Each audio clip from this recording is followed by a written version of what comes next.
लग जाती है एक छत बनाने में और तुम्हें तरस नहीं आता बस्तियां उजाड़ने में। और कुछ ऐसे ही काम बीजेपी के कुछ मुख्यमंत्री जो न्यायपालिकाओं पर ताला लगाने का काम कर रहे थे, उनको आज आईना दिखाने का काम देश के सर्वोच्च न्यायालय ने किया है। और दो टूक शब्दों में सर्वोच्च न्यायालय ने कहा है ये बिल्कुल कानूनी प्रक्रिया नहीं है, कानूनी प्रक्रिया से काम होना चाहिए।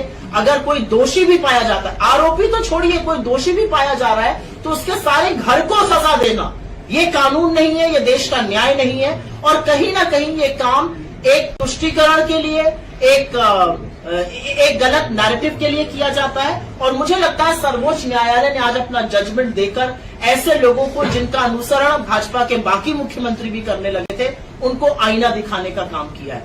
आरोपी को सजा देना, दोषी को सजा देना न्यायालय का काम है, बिल्कुल देनी चाहिए। लेकिन किसी का घर उजाड़ देना, 24 घंटे में आपके पास सारी परमिशन आ जाती है, 24 घंटे में आपके सारे मैप आ जाते हैं, सारी अनुमति आ जाती है, आप किसी का घर उजाड़ देते हैं, उसके बूढ़े माँ बाप, उसके बच्चों की क्या गलती है? सजा दोषी को दीजिए, सजा आरोपी को दीजिए, सजा बाकी घर वालों को मत दीजिए। हो सकता है उनको पता ही ना हो कि वो अपराधी अपराध कर रहा है।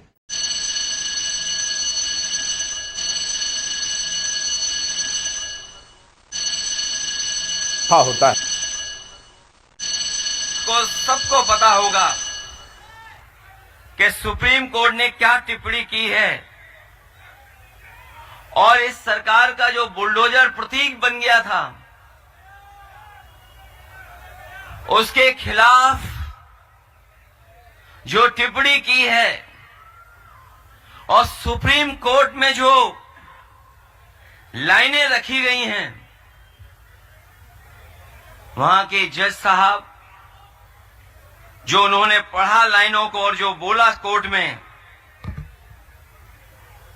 वो कोई भी लोकतंत्र में जो फैसला आया है उसको स्वीकार करेगा, उसको बधाई देगा। मैं इस मौके पर जो सुप्रीम कोर्ट का फैसला आया है सरकार के खिलाफ, उसका धन्यवाद देता हूं, बधाई देता हूं। और वो जो लाइनें पढ़ी उन्होंने,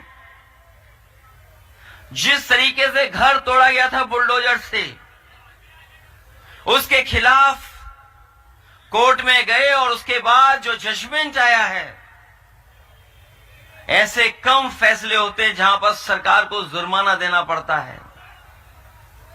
क्या कोई सोच सकता है कि सुप्रीम कोर्ट ने सरकार पर 25 लाख का जुर्माना लगाया है?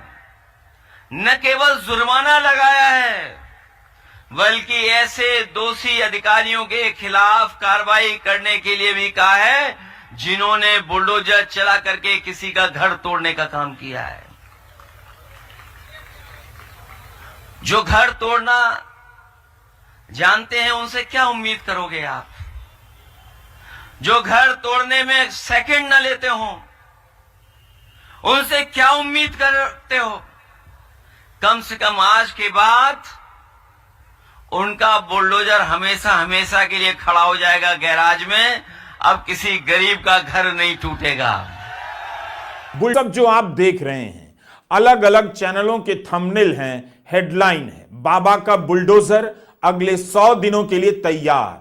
फिर निकला बाबा का बुलडोजर, इस बार चुन चुन कर बुलडोजर गरज रहा है। आ रहा है बाबा बुलडोजर, बुलडोजर से बचना नामुमकिन। फिर चला बाबा का बुलडोजर, बुलडोजर ने किया सारी पार्टियों का गेम ओवर। बाबा का बुलडोजर कैसे हुआ मशहूर? एक चैनल ने हेडलाइन बनाई सारी समस्याओं का समाधान बुलडोजर। उसी चैनल की एक और हेडलाइन, न कचहरी न कोर्ट, बुलडोजर से चोट। अंग्रेजी में भी इसी तरह की हेडलाइन लगाई गई, बुलडोजर को एक्शन से जोड़ा गया।